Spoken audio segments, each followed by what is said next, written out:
History is made by Orlando Pirates to win a record fourth MTN title in a row, 14th overall. So we start off the show by congratulating the Buccaneers on a job well done. On that note, hello, Mzansi. I'm Susan Mapena, joined by legends today. Haskins and Skosana, they'll be joining me a little bit later on. Right now, it's, Machoro and Gould, the legends that join you to start off the show, talking about the MTN final. Gents, good to be in your company. Let's get straight to it.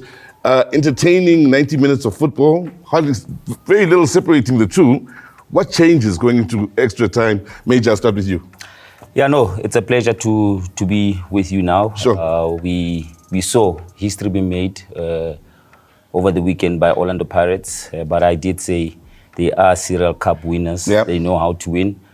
I believe Stellenbosch exerted themselves. They managed to hold them for the entire 90 minutes, and we went to extra time, where the class of Orlando Pirates showed. They won the game from the bench with Mabasa and Moremi.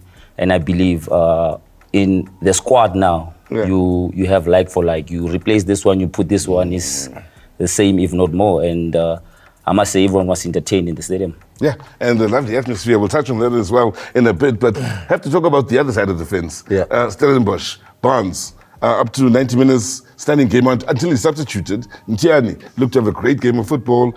And God's will as well, outright on the right side, keeping the leg quiet for the most part. When those players, some of the best players we've seen from Stellies are substituted, as much as Pirates are winning it off the bench, could you say Steve Barker made a few mistakes himself?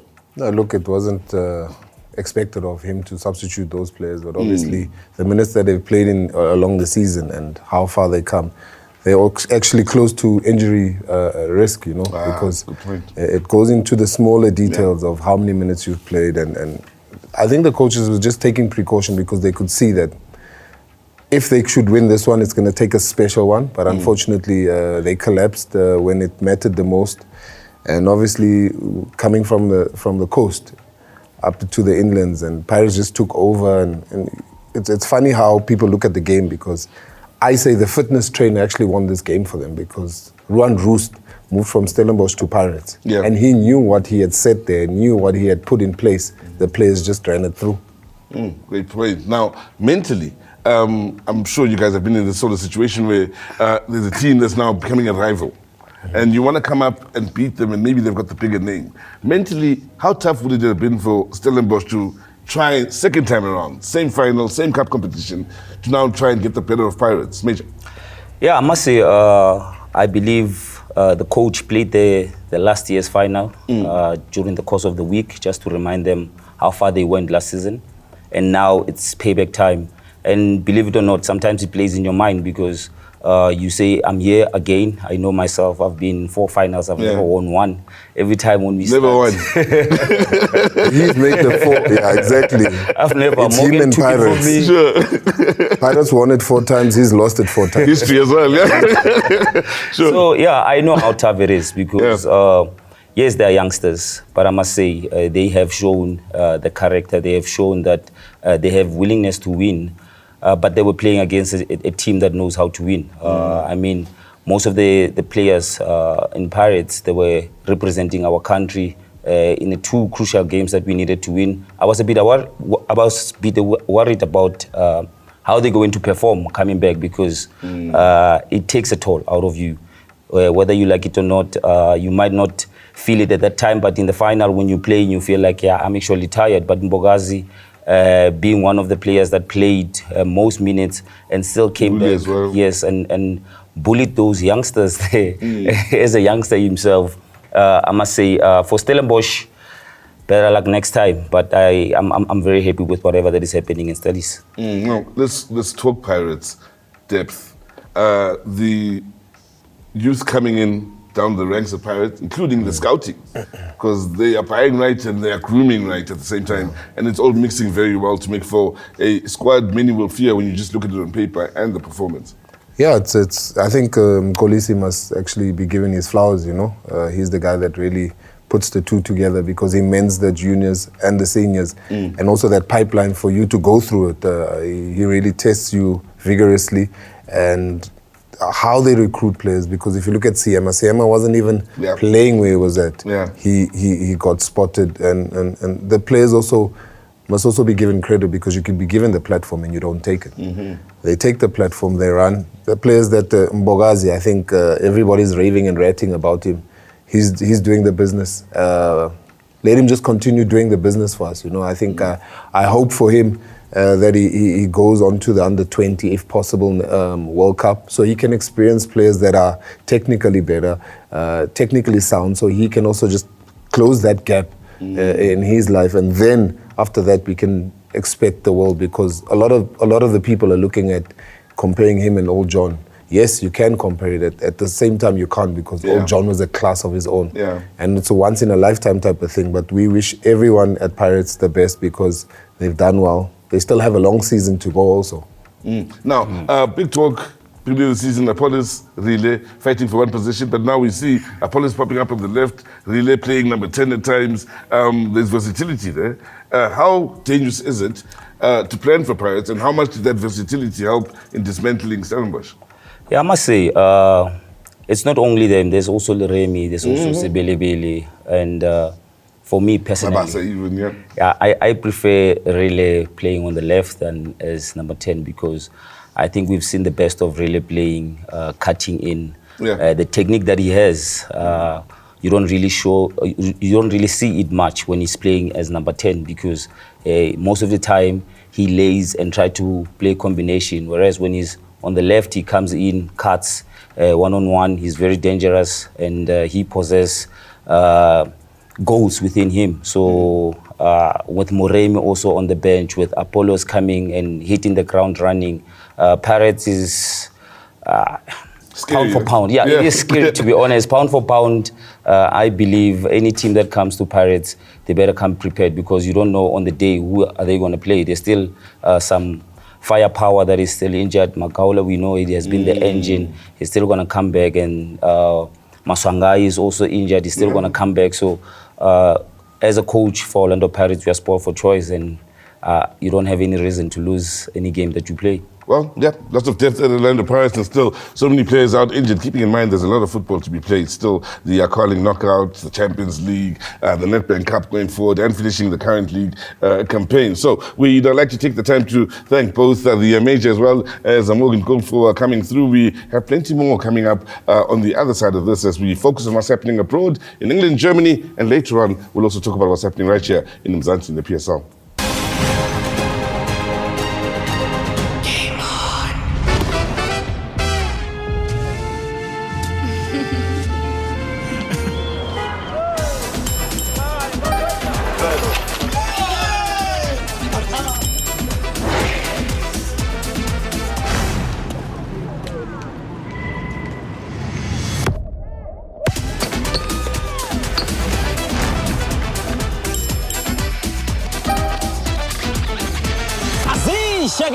Be in the game.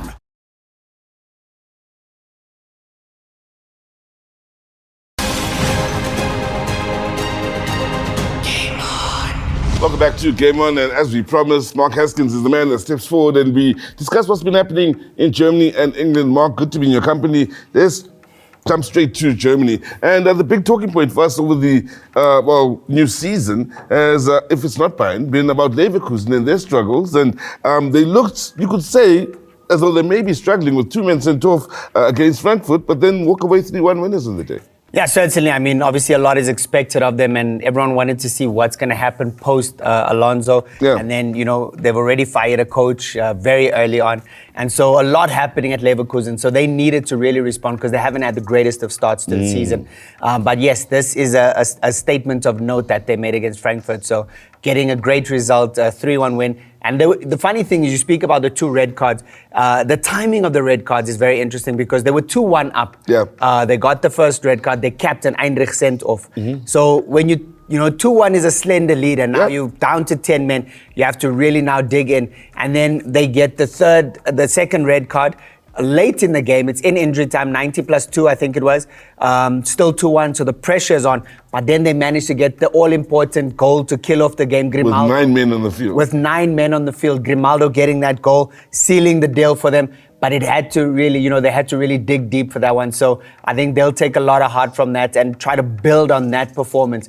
for the remainder of the season. I'll tell you who'll be taking a lot of heart from a previous or recent performance. The Munich fans. A 5-0 thumping of Hamburg, and it's looking as though it's business as usual, but talk about hitting the ground running in the new season for the champions. Yeah, I think, you look at Harry Kane's record, I think he's better than a goal a game now, at Bayern Munich. And it's, I think there's an article that even came out that said it was the perfect fit. He is literally the perfect fit for that Bayern Munich front line, especially, after Lewandowski, it looked like, okay, who's really going to take the mantle now? And Harry Kane is certainly... shoes to fill as well. Massive shoes to fill, and Harry Kane has stepped up in a very big way. I've always rated him as one of the best strikers in the world. He's just gone on to cement that now with his performances at Munich. Scored 2 in that win. But yes, it's difficult to see who's going to stop Bayern this season. The way they've, you look at the signings they made. Luis Diaz, I think probably one of the best signings of the season.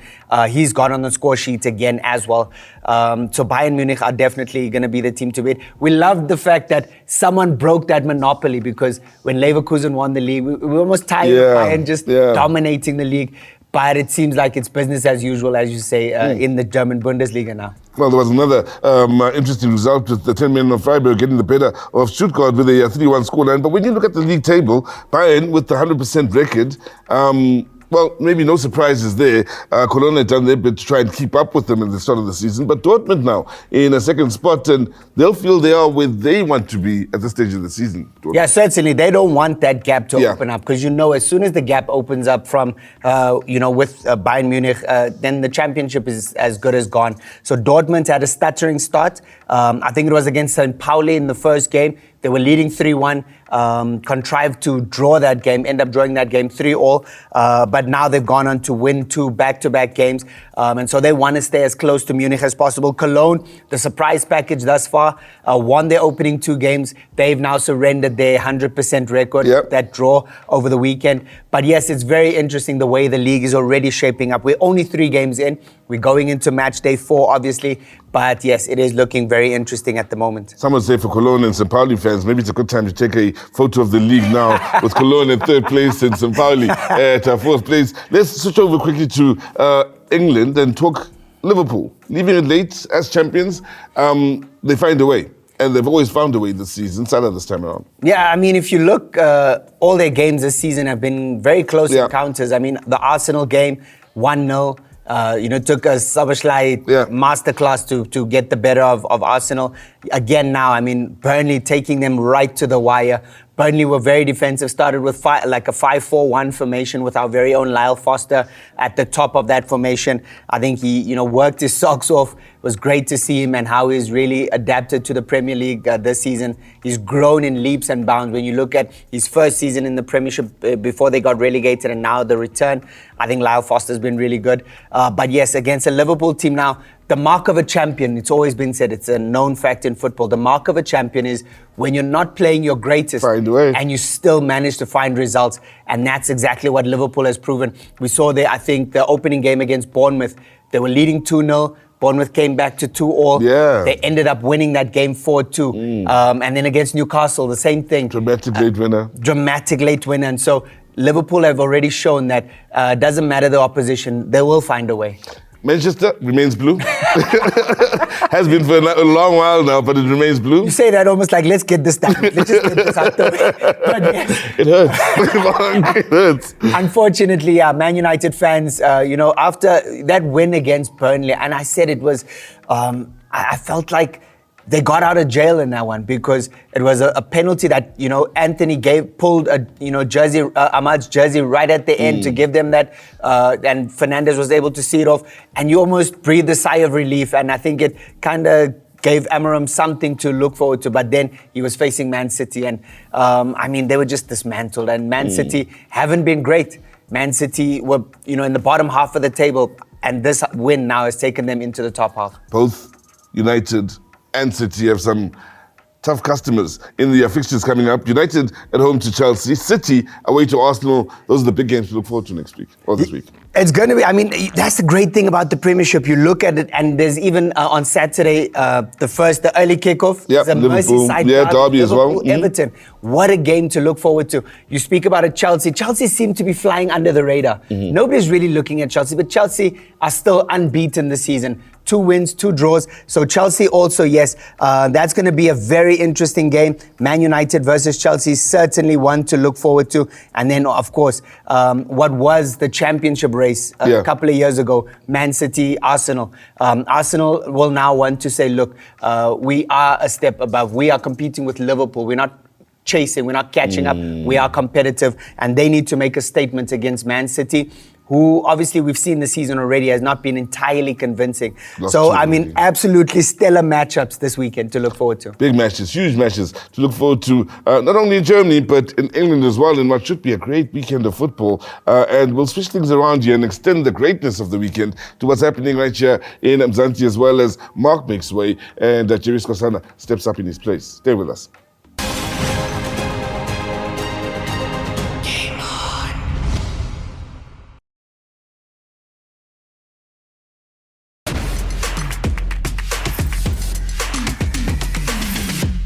Welcome back, and time to look at what's been happening locally. Yes, we've discussed the MTN8 final. Jerry Skosana joining me, and we can't move on without getting his thoughts on a lovely turnout out in Nelspruit, great atmosphere, and a thoroughly entertaining final. Oh, Caesar, you know, I would give credit to the people that came there to make sure that the atmosphere was just electrifying. You know, in terms of football, yes, people can say the other way around, but for me, I didn't see sparks flying. You know, both teams, I think they were more cautious on each other. No team wanted to go all the way to go and win it. I think it happened just after the 90 minutes mark, and then Pirates said, no, now let's see how is it going to go. I think if they should have done that earlier on, they should have won the game before it goes to extra time. Well, entertaining nonetheless, and of course when you now switch things around, the big talking point in moving away from MTN8 is the two sides that are thereabouts at the top of the league table since the start of the season. It's Kukwini and the Kaizer Chiefs. There is another good game of football, and an interesting result with Kukwini getting the better of Chiefs. First loss for Chiefs, first goals conceded, and some of the fans are saying, well, since Nabi's returned, they haven't necessarily been smooth sailing. Is it a bit unfair for the fans to put it on Nabi? I think it's a bit unfair because somehow you can be a coach that cannot just control the players as you want them to. You know, sometimes you tell them what to do, but only to find that it doesn't happen. You look at the subs that he had to make because of his dissatisfaction in terms of how do they command themselves. I mean, for me, Sereno is one of the top players that needs to start the game and finish. He needs to be the leader in that team. But for him to be moved outside, I mean, it's the coach's discretion in how you want the player to play. But the Tinkler, he organizes his team well. I've seen something there. There is a lot of energy in that team. Yeah. Every player wants to play. You look at the way they attack when they want to come back and defend. They defend as a team. You look at Mahalwa, his pace, even though he didn't get to finish the game, but Mohaila, you know, for me, he's an attacker. But the way he puts the effort in terms of tracking back, working hard, it's something which you can always give credit. The goalkeeper, what a goalkeeper, Ntsabata. Yeah, you know, I thought maybe some little bit of super sport there, but for me, he was my top player. Now, big games happening this weekend as well. Some of the teams are back in CAF, but I want to talk about Mamelodi Sundowns because now they're fighting for number one. They're thereabouts early in the season against Durban City. The surprise package, I think it's safe to say, of their season so far quietly. Yeah, they are. Look at the position they are in now. I mean, let's give credit to a team that comes from a Motsepe championship to be right there on top. I mean, these are good signs that you need to hold on as a coach because he's doing well. But I don't see him winning against the Mamelodi Sundowns. Mamelodi Sundowns are going to win against the Durban City. Mamelodi Sundowns for you right now, do you think they're past the stress with the pressure that came your blues at MTN8, the Pirates?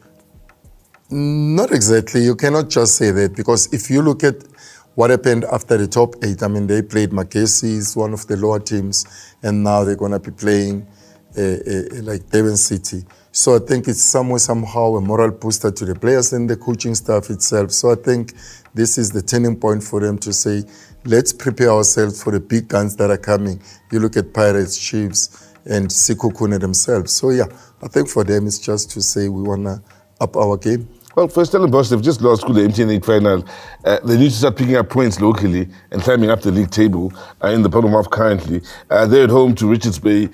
Before the focus switches to Culling Knockout and switches to the CAF Confederations Cup, they need points in the Betway Premiership. They really have to. They really need to win, because this is a team that you always want to see them doing well, especially the players that are there. I would also give credit to a player that didn't last that long, Moloisane, for our national team. But look at how he did when he was playing Orlando Pirates. I mean, these are the players that you always want to see. So for me, there is a lot of consistency in the Stellenbosch team. They were just unlucky to lose the final again, the top 8. But I see them doing well in the league. They will start getting the points against the Richards Bay. Well, also, Jerry Kosana has been a busy man. He's been traveling the country along with Hollywoodbets, and there was a big handover at Willy Willy Primary School. Jerry Kosana was there, but let's you and I find out what Jerry and Hollywoodbets were up to at Willy Willy Primary School.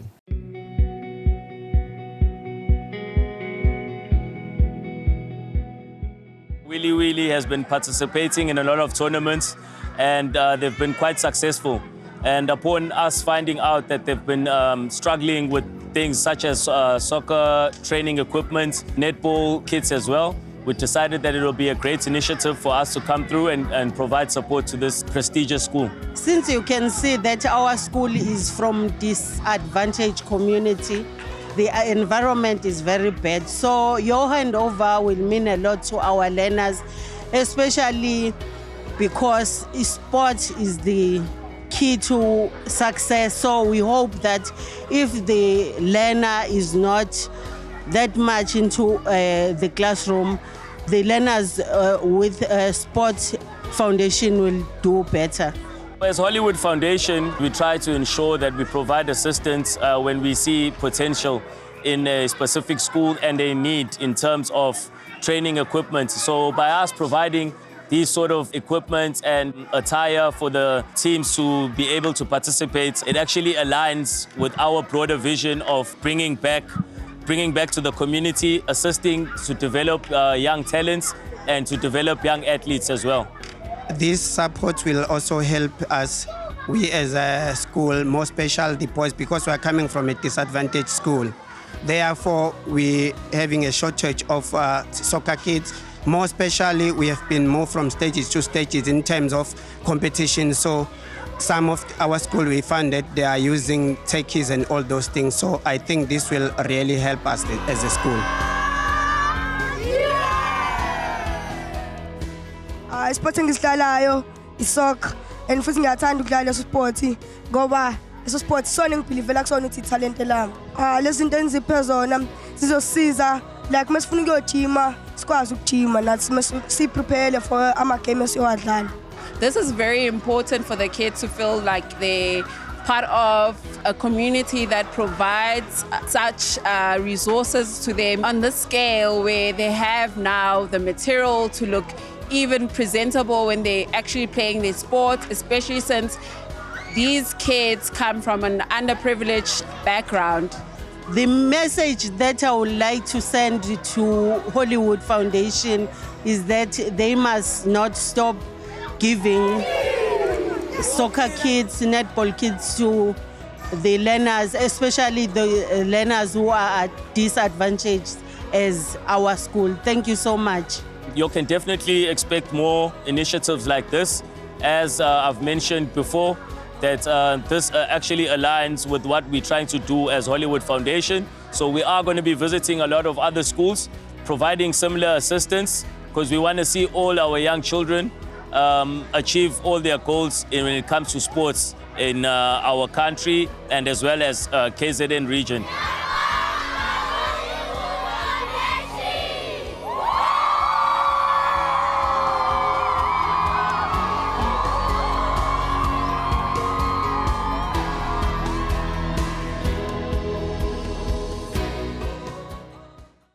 Well, that concludes the show, and what a show it has been. Thank you very much to Hollywoodbets for all they're doing and giving back to the game. Thank you to Jerry Skosana. Thank you to Mark Haskins. Let's not forget, of course, the legends that also helped us start the show here, and a show that's been filled with legends, of course, in Mr. Machoro and Colds. I'm Caesar Mapena, and from myself and the rest of the team that is behind the scenes, until next week from us here on Game On, click, click, bang.